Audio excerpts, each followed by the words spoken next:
The diary was still warm in my hands. My grandmother had pressed it into my palms just hours before she died. Her fingers, paper thin and trembling, had gripped mine with surprising strength. "Read it when you're alone, mija," she'd whispered. "And then you'll understand why some love stories aren't mistakes. They're destiny trying to correct the past." I didn't understand then, but standing in my empty apartment 3 days later with Ethan's words still echoing in my mind, I was about to.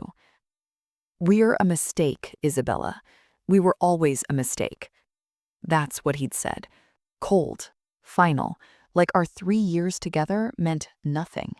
Like I meant nothing. Before I tell you what was in that diary, what changed everything, I need to know something. Where are you watching this from right now? What city? What state? Drop it in the comments, because what I'm about to tell you, it started in Austin, Texas, but the roots go back 70 years to a time when love between people like my grandmother and people like Ethan's grandfather was more than just difficult. It was impossible, or so they thought.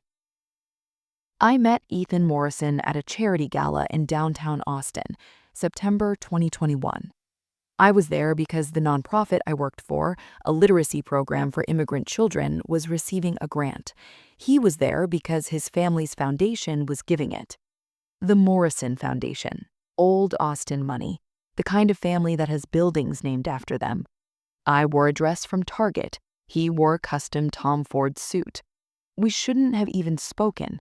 But when I gave my speech about the kids we served, about Maria, who learned to read at age 12, about Jose, who now tutors other students, I saw him, really saw him.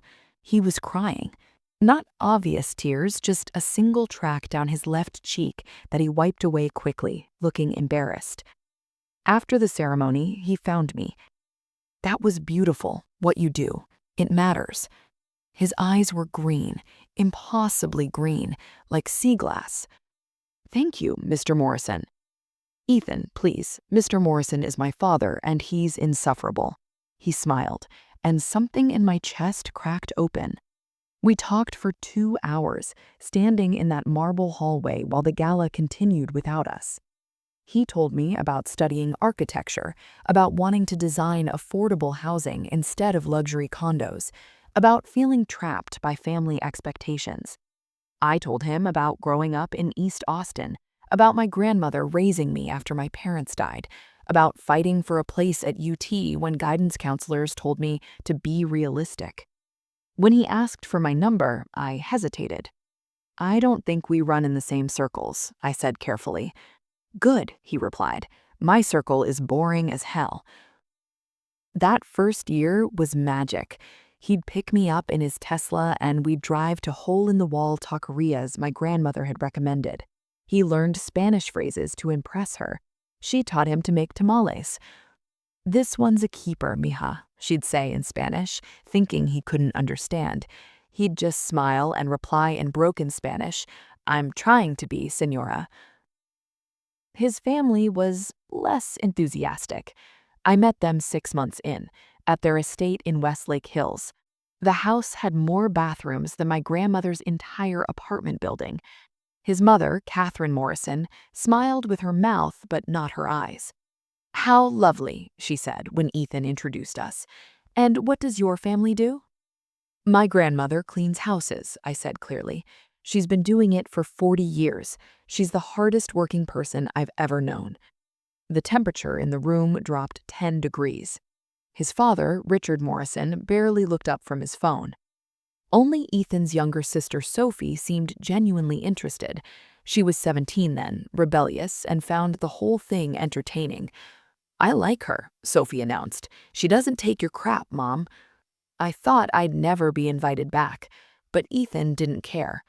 "They'll come around," he promised. "They just need time." I wanted to believe him. God, I wanted to believe him. The doubts started small, little comments that seemed innocent at first.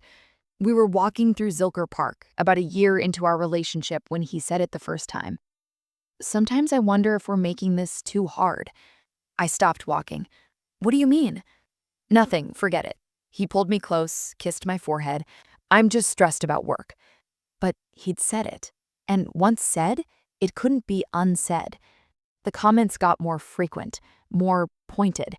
My parents keep asking when I'm going to settle down seriously. Dad wants me to meet the daughter of his business partner. Sometimes I think about what my life would be like if I'd stayed on the expected path. Each one was a small cut. Individually, survivable. Together, they were bleeding me dry. I tried talking to my grandmother about it. We were sitting in her small kitchen, the smell of café con leche filling the air, when I finally broke. Abuela, what if he's right? What if we are too different? She set down her cup carefully. Her hands shook slightly. They'd been shaking more lately, though she always brushed it off. Mija, let me tell you something. Love isn't about being the same. It's about being brave enough to be different together. But his family doesn't matter. Her voice was sharp, sharper than usual. What matters is what's in here, she tapped my chest. And here, she tapped my head. Trust yourself. But how could I trust myself when the person I loved most was telling me we were wrong? The breaking point came at Sophie's graduation party. June 2023, the Morrison estate was full of people who looked like they'd stepped out of a Ralph Lauren catalog. I'd worn my best dress, still felt underdressed. Ethan had been drinking, more than usual. I found him on the terrace with his father and some business associates. You can't build a legacy on charity work and good intentions, Richard was saying. You need someone who understands our world, who can navigate it. Dad, I'm not saying she's not a nice girl, Ethan. I'm saying she's not the right fit. I should have walked away. Instead, I stepped into the light. Hello, Mr. Morrison. The silence was deafening. Ethan's face went pale. Isabella, don't. I kept my voice steady. I just came to say goodbye. I'm not feeling well. I made it to my car before the tears came. He followed me, called my name across the driveway. Isabella, wait, please. I stopped, turned. How long? How long have you thought I wasn't the right fit? That's not... You're twisting his words. Am I? Because you've been saying similar things for months, just more politely. He ran his hands through his hair. That gesture I used to find endearing now just looked frustrated. It's complicated, okay? You don't understand the pressure I'm under. Then explain it to me. I can't. You wouldn't get it. You don't come from this world. You don't understand what it's like to have every decision scrutinized, every relationship analyzed for strategic value. Strategic value. I tasted the words. They were bitter. Is that what I lack? That's not what I meant. What did you mean, Ethan? Say it clearly. For once, just say what you actually mean. He looked at me, really looked at me, and something in his eyes had changed. Maybe they're right. Maybe we've been forcing something that doesn't work. Maybe we're a mistake. There it was, the words I'd been dreading for months. Okay, I said softly. Okay? If that's what you think, then okay. We're done. I got in my car and drove away. In my rearview mirror, I saw him standing there, frozen. Part of me hoped he'd run after me. He didn't. That night, I cried so hard I couldn't breathe. My grandmother held me on her worn couch, stroking my hair like she'd done when I was little. Shh, Mija, shh, it's going to be okay. But it wasn't okay. Nothing was okay. 3 weeks later, my grandmother collapsed. Brain aneurysm. She was gone before the ambulance arrived. I held her hand in the hospital room, even though the machines had already been turned off. I'm so sorry, Abuela, I whispered. I'm so sorry I wasted our last weeks together crying over a boy who didn't deserve me. Her face was peaceful, like she was just sleeping, but her hand was already cold. The funeral was small. Her cleaning clients came, the families she'd worked for over the decades, people from our church, and Ethan. I saw him standing in the back during the service. He looked wrecked, dark circles under his eyes, suit rumpled. After everyone had paid their respects, after the casseroles had been delivered and the well-meaning condolences offered, I was alone in her apartment. packing up a life. How do you pack up someone's entire existence into boxes? Her favorite mug, the Afghans she'd crocheted, photos spanning 70 years. That's when I found the diary. It was in her nightstand, wrapped in a piece of embroidered cloth I'd never seen before. The leather was old, cracked, the pages yellow with age. My grandmother's handwriting filled it, but younger, bolder. I sat on her bed, my bed now, I guess, and opened it. The first entry was dated April 15th, 1954. His name is James, and I think I might love him. Mama would kill me if she knew, but when he looks at me, I feel like I could fly. James. I'd never heard my grandmother mention anyone named James. She'd married my grandfather, Roberto Sanchez, in 1958. He died before I was born. I kept reading, entry after entry, a secret love story. James was a student at UT. My grandmother had been working as a maid in the dormitories, saving money for her family. They'd met when he stopped to help her carry a heavy bucket of water up the stairs. The entries were beautiful, painful. June 3rd, 1954. We met again today by the oak tree. He brought me a book, Leaves of Grass.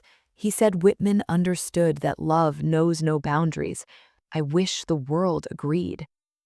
August 12th, 1954. He told me he loves me. I told him it's impossible. His family would never accept it. Mine would disown me. But God help me. I love him too. October 30th, 1955. We have to stop seeing each other. It's too dangerous. Someone saw us. His father found out. He said terrible things. About me. About my people. James defended me, but what's the point? We're from different worlds. My hands were shaking. January 8th, 1955. I'm pregnant. I haven't told him. I can't. It would ruin his life. His father has already threatened him. I heard them arguing. You will not throw away your future on some Mexican cleaning girl. That's what he called me. I'm going to marry Roberto. He knows about the baby. He says he'll raise it as his own. He's a good man. The baby will have a name, a future. That's what matters. The world tilted. My mother wasn't Roberto's daughter. She was James's. I flipped pages frantically. March 3rd, 1955. James came to find me today. I told him I'd married Roberto, that I didn't love him, that it was a mistake. The look on his face, I'll see it in my nightmares forever. But it's better this way. He'll go on to have the life he deserves, and my daughter will be safe. I was crying now, tears falling onto the yellowed pages. June 17th, 1955. She was born today, Maria Elena. She has his eyes, the same impossible green. Every time I look at her, I see him. I wonder if she'll hate me someday for the choice I made. Maria Elena, my mother, who died in a car accident when I was 3, but her eyes, God, her eyes had been green. I'd always wondered where that came from. Everyone else in the family had brown eyes. The last entry was dated April 14th, 2023, 3 months ago. My grandmother's handwriting was shakier, older. Tomorrow is the anniversary of the day I met him, 70 years ago. I saw his obituary today, James Morrison, dead at 89. My heart stopped. Morrison, James Morrison. No, no, no, no.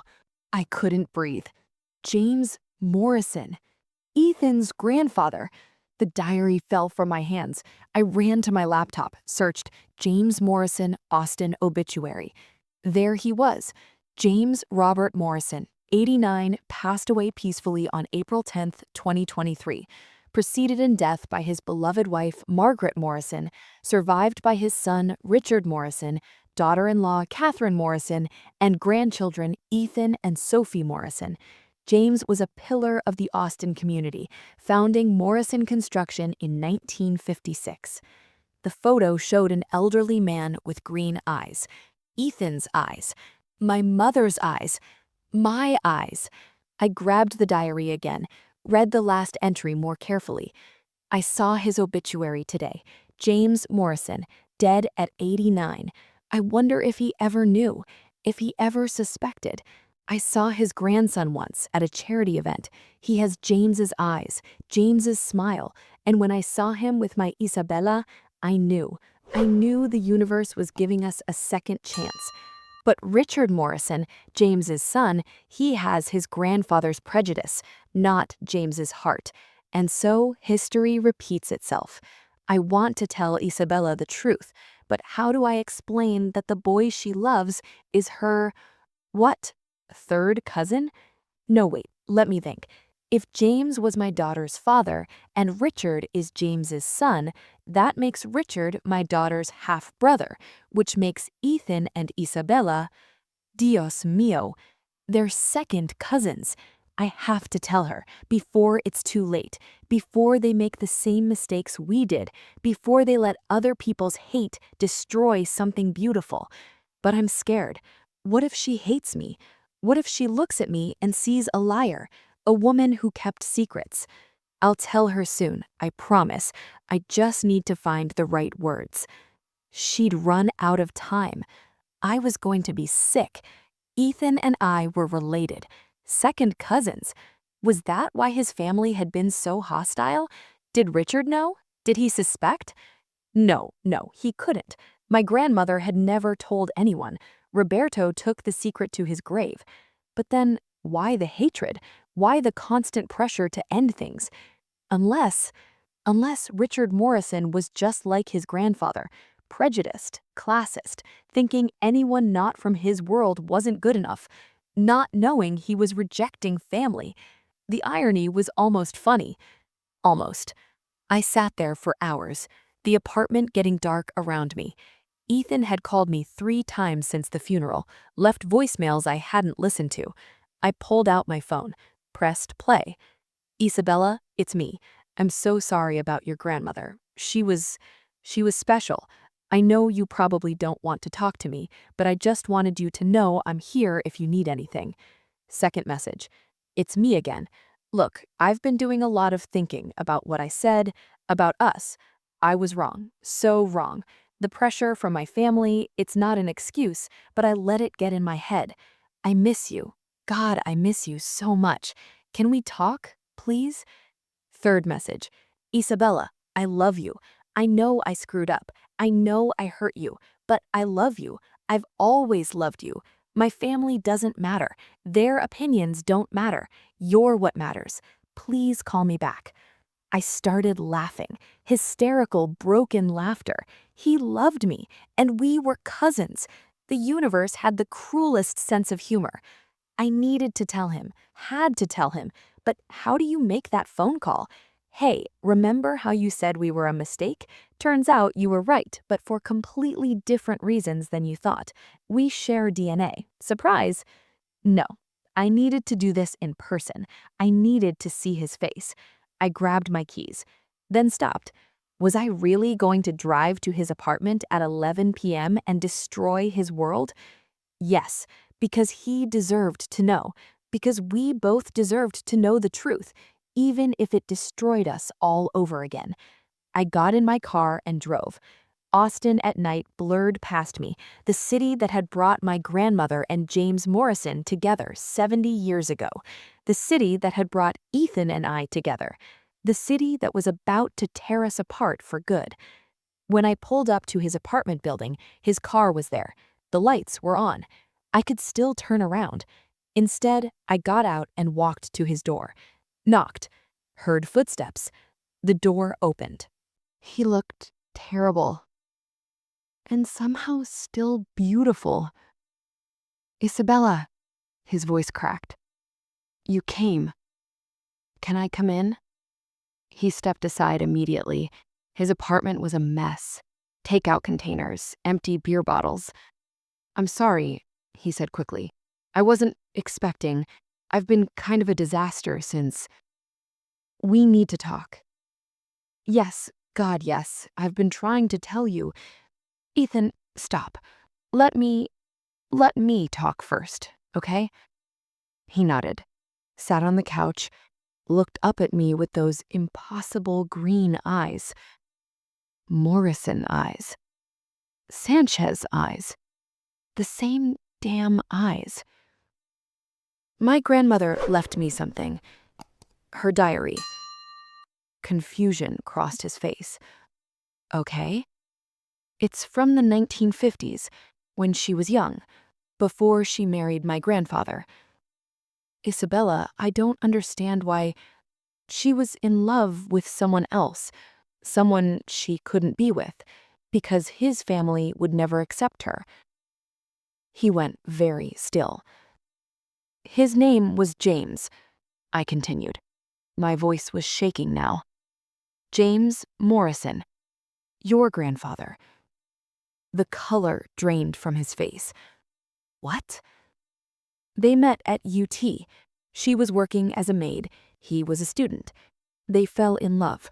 But his father found out, threatened her, threatened him, so she ended it. No, no, that's not. My grandfather married my grandmother in 1955. They were married for 60 years. I know, because my grandmother pushed him away. But before she did, she got pregnant.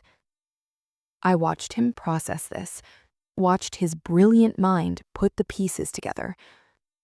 Your mother, he whispered.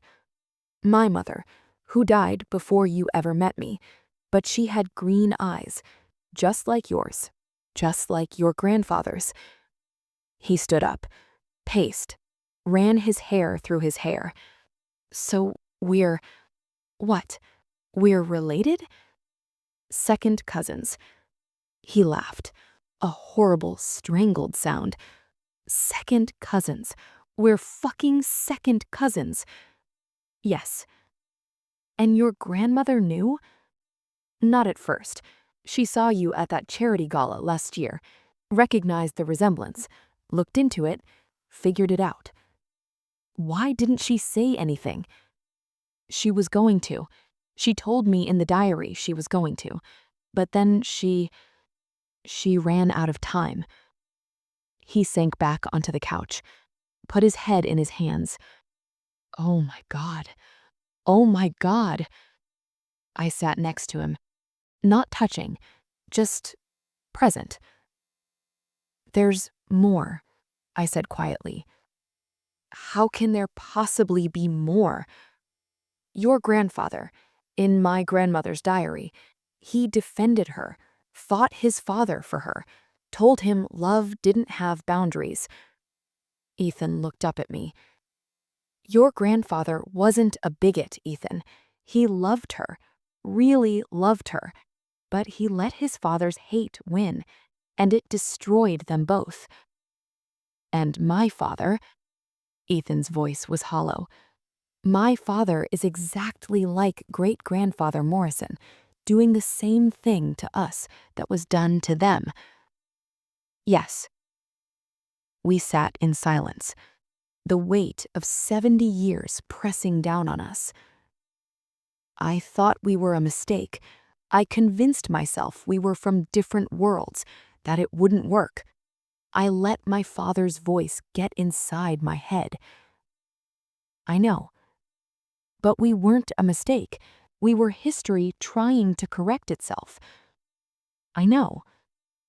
And now we can't be together anyway, because we're related. Yes. He turned to me. His eyes were wet. This is the cruelest thing that's ever happened to me. Yeah, I whispered. Me too. I love you, Isabella. That hasn't changed. Even knowing what I know now, I still love you. I love you too. But we can't. No, we can't. He reached for my hand, stopped himself.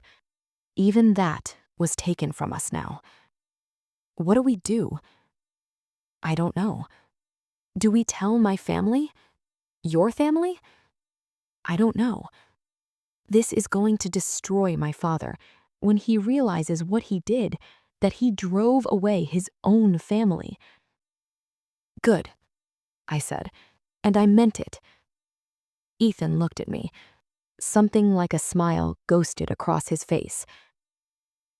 Yeah, he agreed. Good. We sat there in his messy apartment until the sun came up. Two people who loved each other, who couldn't be together, but who deserved the truth. I didn't go home that night. We stayed up talking, processing, grieving, because that's what it was. Grief. Grieving the relationship we couldn't have, the future that had been stolen from us. I want to confront him, Ethan said as dawn broke. My father. I want him to know what he did. What are you going to say? The truth. All of it. About your grandmother and my grandfather. About how his prejudice is literally destroying his own family. He'll deny it, or say it doesn't matter, that second cousins is still too close. Is it? Ethan looked at me. I mean, legally? Don't. I cut him off. Don't go down that road. Why not? Because it doesn't matter if it's legal. It matters what feels right. And this, us, knowing what we know, feels wrong, he finished. Yeah. He slumped back. You're right. I know, but there isn't. More silence. Then Sophie called. Ethan's phone lit up. He glanced at it, then at me. Answer it, I said. He put it on speaker. Hey, Soph. Where are you? Mom's freaking out. You missed brunch, and she's convinced you've been kidnapped by drug dealers or something equally dramatic. I'm at my apartment. Alone? Ethan looked at me. No. A pause. Then Sophie's voice got very interested. Is Isabella there? Yes. Oh my God, you got back together. I knew it. Mom is going to have a stroke. This is amazing. Sophie, we're not back together. But she's there? Something happened. Something we need to tell the family about. Can you get everyone together tonight? Sophie's tone shifted, became serious. Ethan, you're scaring me. What's going on? I'll explain tonight. Can you do it? Yeah, of course. 7 o'clock at the house? Perfect. Ethan, I'll see you tonight, Soph. He hung up, looked at me. Are you sure about this? I asked. No, but I'm doing it anyway. I spent the day at my grandmother's apartment, going through more of her things, finding other pieces of the story. A pressed flower between the pages of a book, a ticket stub from a movie in 1954, a small photograph hidden in an envelope. My grandmother and James Morrison.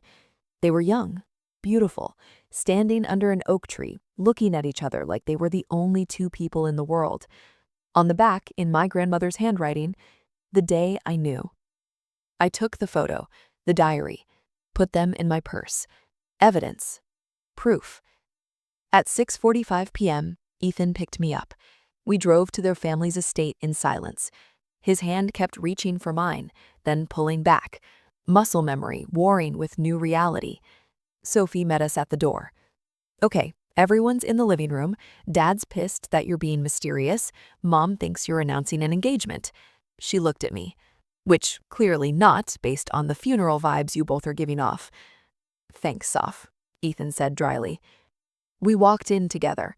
Richard and Catherine Morrison sat on opposite ends of a white leather couch. Both looked annoyed. Ethan, this better be important. I had to leave a business dinner. It is. Ethan's voice was steady. Isabella and I have something to tell you. Something about our family. Both of our families. Catherine's eyes narrowed. If this is another attempt to make us accept this relationship, Mom, just listen. I pulled the diary from my purse. This belonged to my grandmother. She kept it her whole life. It's about a love affair she had in 1954. I don't see what this has to do with us, Richard said coldly. You will. Ethan looked at his father. Your father, to Richard, your husband, to Catherine, was in love with Isabella's grandmother. Richard stood up. That's absurd. Is it? I asked. Richard's face went red. How dare you come into my home and make up lies about my father? They're not lies. Ethan's voice was ice. Read the diary. I will not. Read it. I threw it on the coffee table between us. Read about how your father loved my grandmother, how he wanted to marry her, how your grandfather, the original Richard Morrison, threatened them both, called her slurs, said she was beneath your family. Catherine picked up the diary, started reading. Her face went pale. This could be anyone, Richard blustered. Any James Morrison. Dad. Sophie's voice was quiet. She'd pulled out her phone. Look. She showed him something. Richard looked, went very still. What is it? Catherine asked. A photo I found in Grandpa's things after he died. I'd forgotten about it. But when Isabella mentioned 1954, she held up her phone. The same photograph I'd found, my grandmother and James Morrison under the oak tree. I thought it was just an old girlfriend, Sophie continued. I didn't know who she was. But that's her, isn't it? She looked at me. That's your grandmother. Yes. Richard sank back onto the couch. My father never mentioned, he trailed off.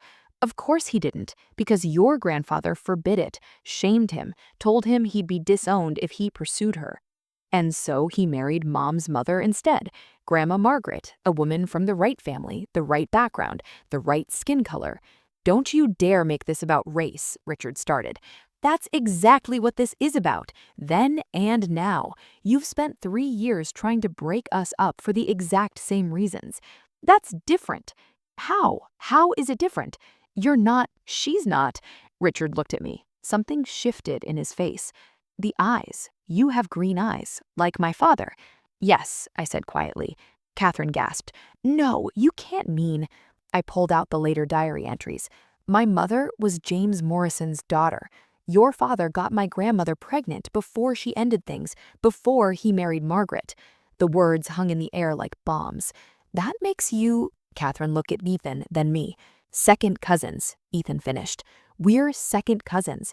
The relationship you've been trying to destroy, it was family trying to heal family, history trying to correct itself. Richard looked shattered. My father had another child? A daughter, Maria Elena. She died in 1997, but before she died, she had Isabella. So you're my, Richard couldn't finish the sentence, half-niece, technically, your father's granddaughter. Sophie was crying. This is insane. This is absolutely insane. And you drove her away, Ethan said to his father. You called her not good enough, not our kind, too different. You did to us exactly what your grandfather did to your father, and you didn't even know you were rejecting your own family. Richard's hands were shaking. I didn't know. How could I have known? You couldn't have, but that's not the point. The point is that you were ready to destroy your son's happiness based on nothing but prejudice, based on classism, based on the same hate that destroyed your father's first love. And now we can't be together anyway, because even though we didn't know, even though we fell in love not knowing we were related, we can't unknow it now. Catherine was reading the diary entries, tears streaming down her face. She really loved him, she whispered. Your grandmother really loved James. Yes, and he loved her, but hate was stronger. Richard stood up. I need air. I need to think. He walked out of the room like a ghost. Sophie hugged me. I'm so sorry for all of it. It's not your fault. I know, but still. Catherine set down the diary carefully. May I keep this to read it all? I hesitated, then nodded. But I want it back. Of course. Ethan and I left shortly after. Back in his car, he turned to me. What now? Now? Now we grieve, and then we figure out how to move forward. Apart? Apart. The next few weeks were strange. Ethan and I didn't talk much. Couldn't, really. Every conversation felt like picking at a wound. But Sophie called me, frequently. Dad's been a mess, she told me one afternoon. He went to where Grandpa's buried, stood there for hours, just talking to him. What about your mom? She finished the diary. She's been researching your grandmother, found some of the families she cleaned for, talked to them. Everyone says she was amazing. Mom feels terrible. Good. She wants to meet with you, if you're willing. I wasn't sure I was, but I went anyway. Catherine Morrison invited me to lunch, not at the estate, at a small cafe in East Austin. My territory, not hers. She was already there when I arrived, looking nervous. "Thank you for coming," she said as I sat down. "Mrs. Morrison." "Catherine, please." She paused. "I read your grandmother's diary, all of it. And? And I'm ashamed of how I treated you, how we treated you. Your grandmother was an extraordinary woman, and we made you feel small because we were small-minded." I didn't say anything. "I can't undo the past. I can't give you back the time we wasted. But I want you to know that I see you now, really see you, and I'm sorry. I appreciate that. Richard is struggling, finding out about your mother, about being related to you. It's shaken everything he thought he knew about his family. That must be hard for him," I said without sympathy. She smiled sadly. "You're not going to make this easy." "Should I?" "No, no, I suppose you shouldn't." She took a breath. "There's something else, something I need to tell you." My stomach tightened. "What?" "Your grandmother tried to reach out to James several times over the years." I stared at her. "What?" "She found letters in Margaret's things after she died. She'd intercepted them, kept them from him." Grandma Margaret knew? Apparently, James told her early in their marriage. She was not understanding. She threw away every letter your grandmother sent, made sure James never saw them. Anger flooded through me. "How many?" "7, over 20 years. The last one was in 1975. "What did they say?" "That she named her daughter Maria Elena, that Maria Elena had green eyes, that she thought of him, that she hoped he was happy." I was crying now.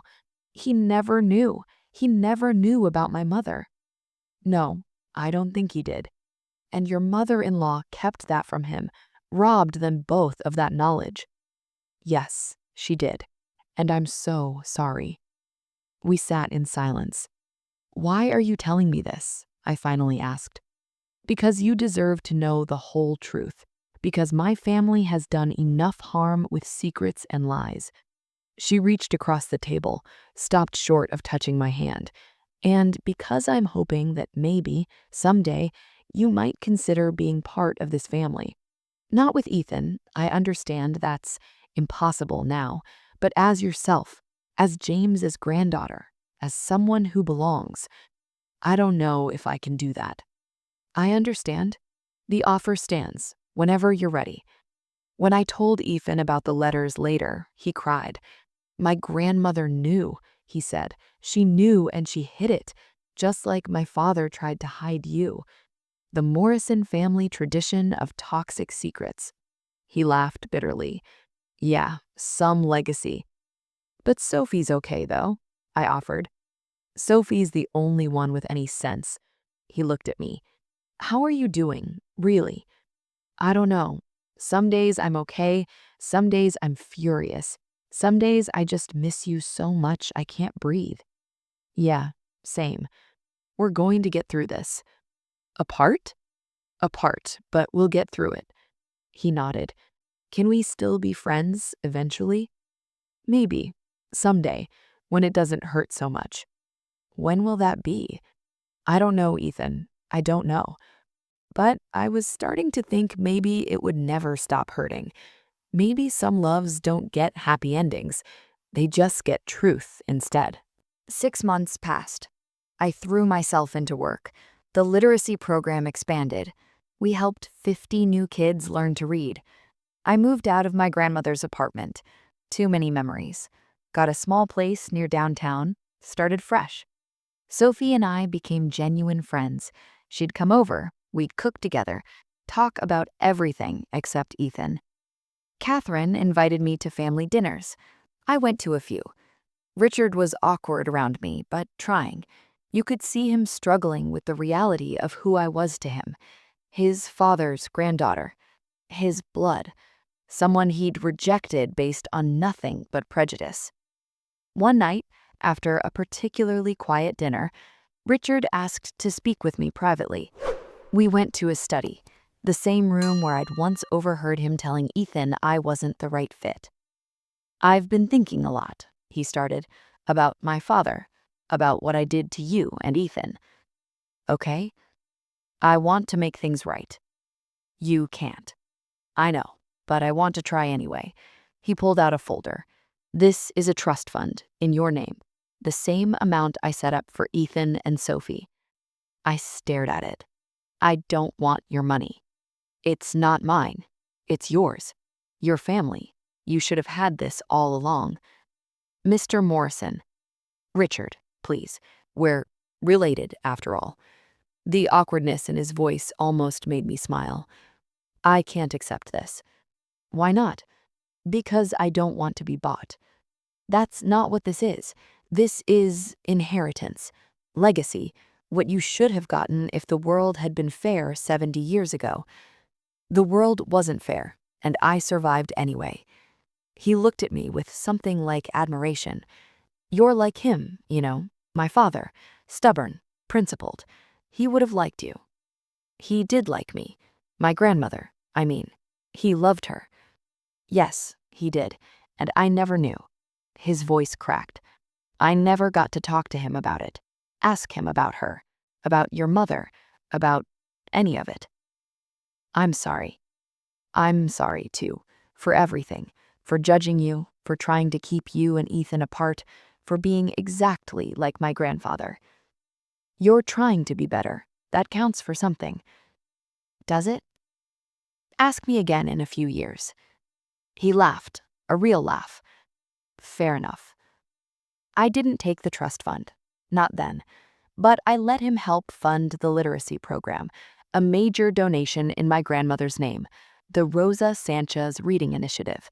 It felt right. As for Ethan, we saw each other sometimes, at family things, brief conversations. It hurt less each time, but it still hurt. One year after finding the diary, I went to visit my grandmother's grave, brought flowers, sat on the grass. "I met your James. Well, I met his family. They know the truth now. All of it." The wind rustled the trees. "I understand why you didn't tell me. You were trying to protect me from the same pain you went through." A bird sang nearby. "But I wish I'd known, before I fell for him, before it became this complicated, beautiful mess." I touched the headstone. "Thank you for loving James. Thank you for loving me. Thank you for showing me that love is worth fighting for, even when it's doomed. Especially when it's doomed, because that's when it means the most." It's been 2 years since I found that diary. 2 years since my world turned inside out. Ethan is dating someone new, a lawyer named Rachel. She's smart, kind, and from a family his parents approve of. No complications, no secrets, no impossible history. I'm happy for him. I mean that. As for me, I'm single, focused on work, on building something that matters. The Rosa Sanchez Reading Initiative has helped over 200 kids now. We're expanding to San Antonio next year. Richard sits on our board, Catherine volunteers every Thursday, Sophie just graduated college. She wants to become a teacher, says my grandmother inspired her. We're family now. Strange, complicated, broken, healing family. Not in the way I thought we'd be, but in a way that matters. Last month, Catherine gave me back the diary. "I made copies," she said, "for our family records, so no one ever forgets this story." Good. "There's something else." She handed me a box. Inside were the 7 letters, the ones my grandmother had sent to James, the ones Margaret Morrison had hidden. "I thought you should have these." I read them that night. Every one. My grandmother's handwriting, her love, her pain, her hope that maybe James knew somewhere deep down that they'd created something beautiful together. In the last letter, dated 1975, she wrote, "Maria Elena is 20 now. She has your eyes, your smile, your stubbornness. Every day I see you in her, and it breaks my heart and heals it all at once. I don't know if you think of me anymore. Maybe you've forgotten. Maybe I'm just a footnote in your history. But you're the title of mine. You always will be. I hope you're happy, James. I hope your life has been everything you deserved. And I hope in whatever comes after this, we'll get a second chance. Love, always, Rosa. She never got her second chance. But maybe Ethan and I were supposed to be that for them. Not a relationship, not a romance, but a healing, a bridge, a way to bring two families together that should have been united 70 years ago. Sometimes love stories don't end with two people together. Sometimes they end with understanding, with forgiveness, with families reunited. Sometimes the happy ending is just knowing the truth. So let me ask you something. Where are you watching this from right now? What city? What state? Drop it in the comments, because this story started in Austin, Texas. But I bet stories like this, stories of love and loss and secrets and healing, they're everywhere. They're universal. Have you ever had a family secret change everything? Ever discovered something that made you see your history differently? Tell me about it. I want to hear your stories. What hit you hardest in this story? The betrayal, the discovery, the impossible choice? Let me know in the comments. And if you know someone who's dealing with complicated family dynamics, who's trying to navigate love and legacy and the weight of the past, share this video with them right now, because maybe my story will help them understand they're not alone. Here's what I've learned. We can't choose our history. We can't undo the harm our ancestors did or the mistakes our families made. But we can choose what we do with that knowledge. We can choose to be better, to love harder, to break the cycles. My grandmother and James Morrison couldn't be together. Ethan and I couldn't be together.